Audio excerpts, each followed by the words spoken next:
Davis steps under center. Gibson and McClendon behind him. Davis with motion by Richard. Will give the ball to McClendon. He leaps. Oh, he doesn't get in. He fumbled the football. Carolina holds. The game is over.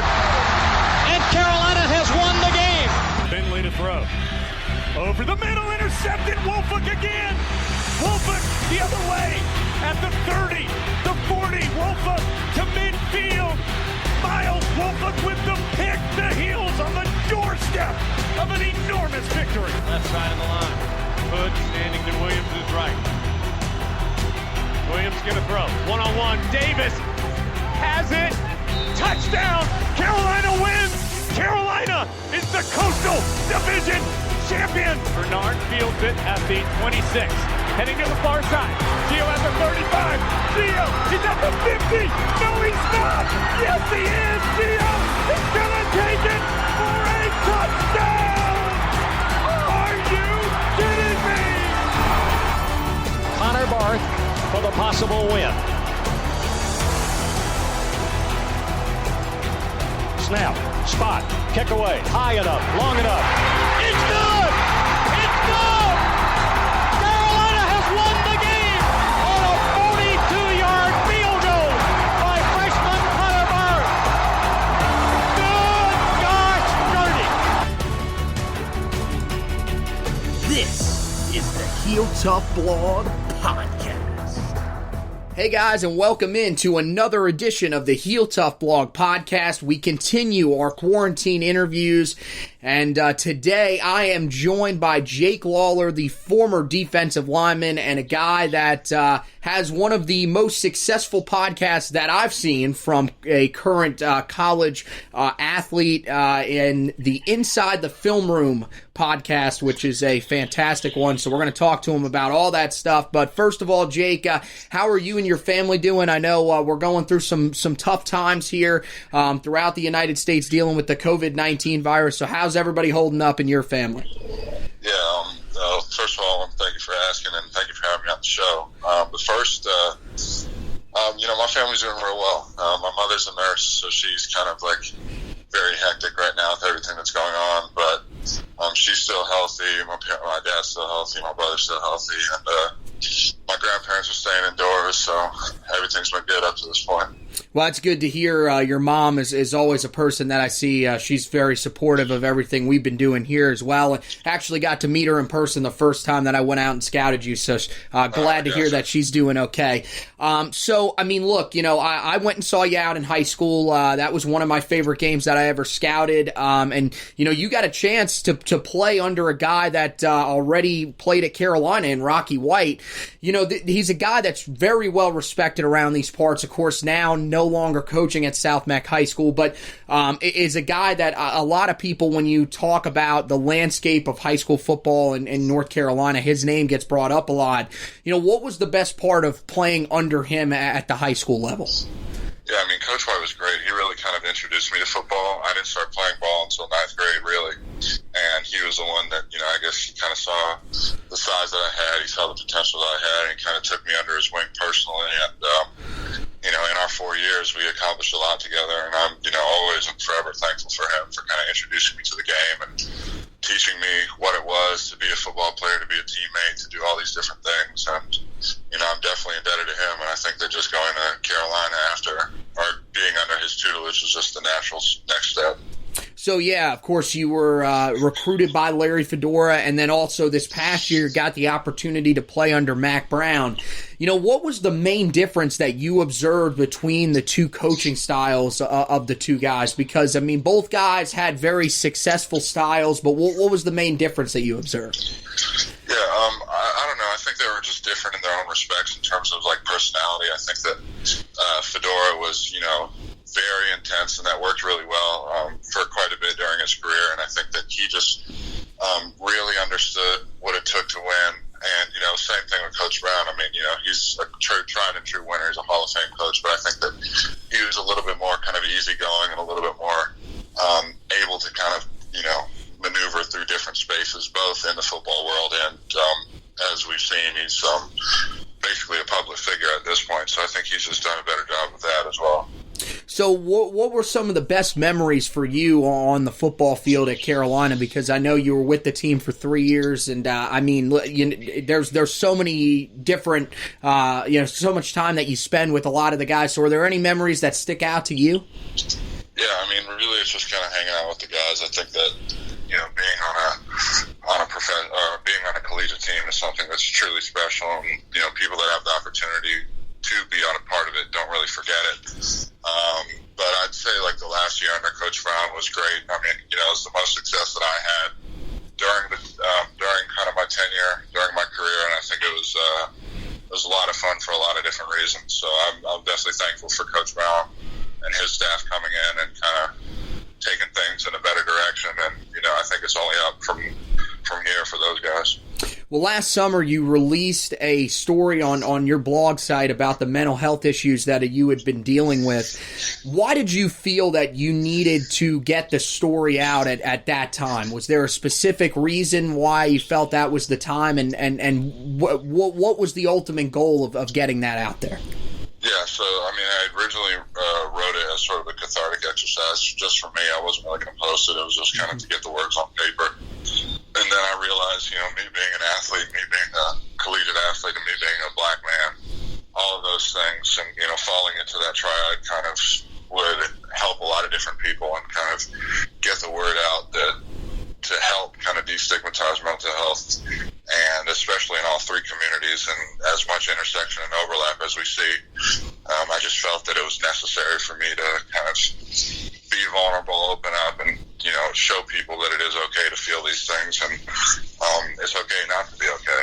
And the good news is that once you do get hope, once you do kind of talk with people that care about you, there are options where you can stay alive and you can be successful, and that's ultimately what I did. And my hope is that it helped other people do the same thing. Well, I'm extremely glad that you released it. As somebody that has gone through some mental health issues of his own and is still working through those at times, I think that seeing you come out with a story like that was extremely powerful because, like you said, you're an athlete, you're a guy that has a little bit of pull, and even if it's just in the Carolina community, and to see that out there and to see that not only are just, we dealing with it, but people that we look up to and see as kind of these invulnerable, these invincible people and athletes are dealing with it as well. I thought that was amazing, and that was one of my favorite things that I'll remember about your time on campus with Carolina.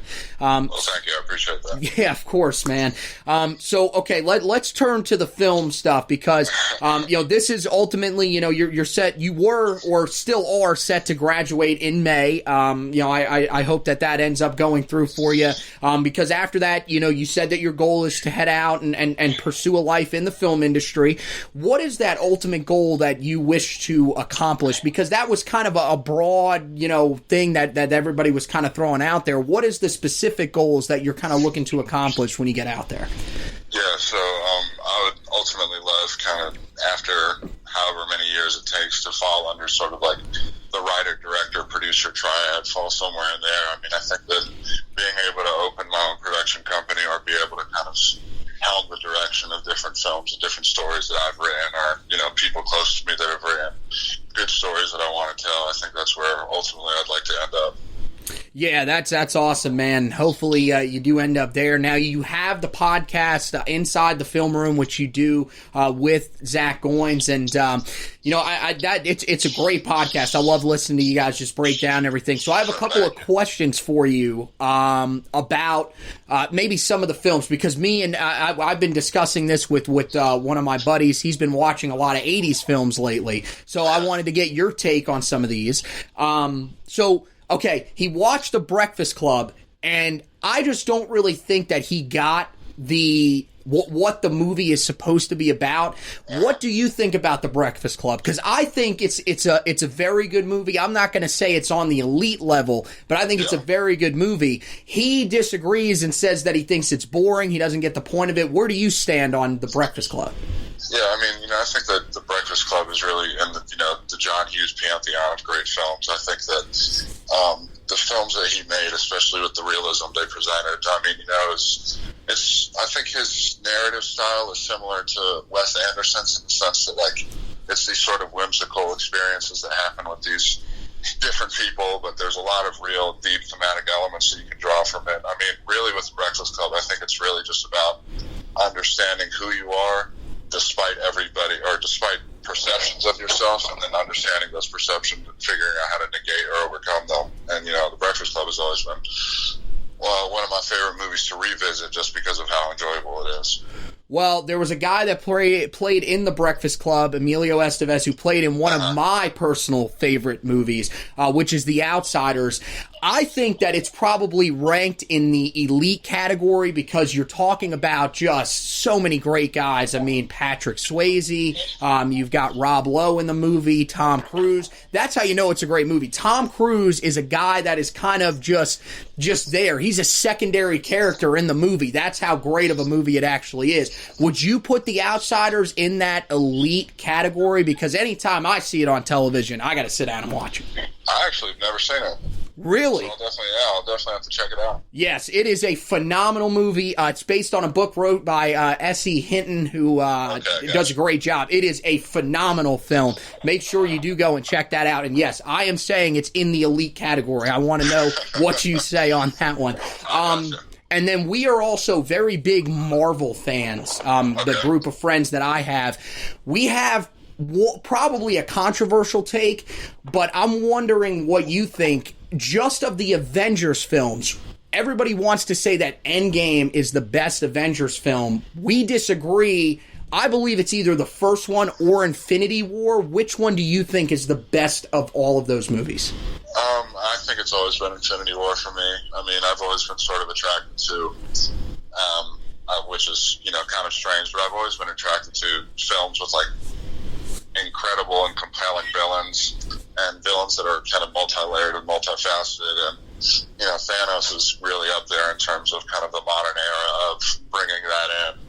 He had a lot of substance, he had a lot of depth, and, the movie was really his story. And I think that anytime you have a movie that is so good, but it's also so central to a new character and an antagonist, right, in a franchise where, people have deep attachments to these different characters, and you can still make them compelling and engaging, is something that is difficult. I think they achieved it. So Infinity War has always been my favorite of the kind of Avengers films.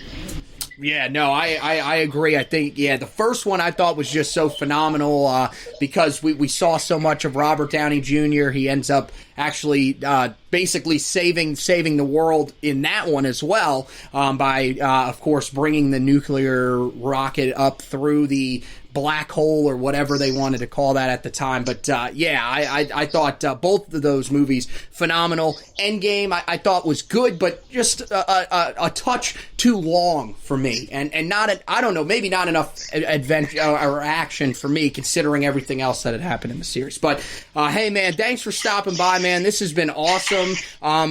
Really quick, I do want you go ahead and get a plug in for the Inside the Film Room so people can check that out. Oh, yeah, you can find us anywhere at Inside Film Room.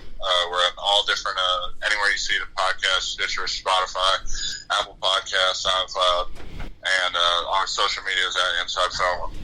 All right, man. Hey, thanks so much. Make sure that you stay safe during these strange and weird times that we're living in. And who knows, maybe one day there'll be a movie about the coronavirus pandemic that we'll be on here talking about. But, you guys all stay safe. Tell your family I'm wishing them the best. One of my favorite families that has been around Tar Heel football in a while. So you guys take care, and we'll talk to you down the line. All right, buddy? Gotcha. We'll do. Same here. All right, man. All right, Jake Lawler. Jake Lawler of the, of course, formerly a Tar Heel defensive end. Now, of course, as we talked about, he is going to head out to Los Angeles and pursue a film career. We wish him the best with that. And guys, this has been just an amazing series. We love talking to all these former players. I'm recording this well before it's going to end up coming out because we're going to be spacing these out for you guys so that, you don't have these stack up too quickly on you guys. And also so we can just take some time while we're going through all of this to sort of give you something to look forward to each day or every couple of days. So, we're going to space them out. So, the day that we're recording this, we're actually recording a bunch of other ones as well. We're going to have guys like Anthony Ratliff-Williams stop by, Chris Kildorf, the former quarterback, stop by.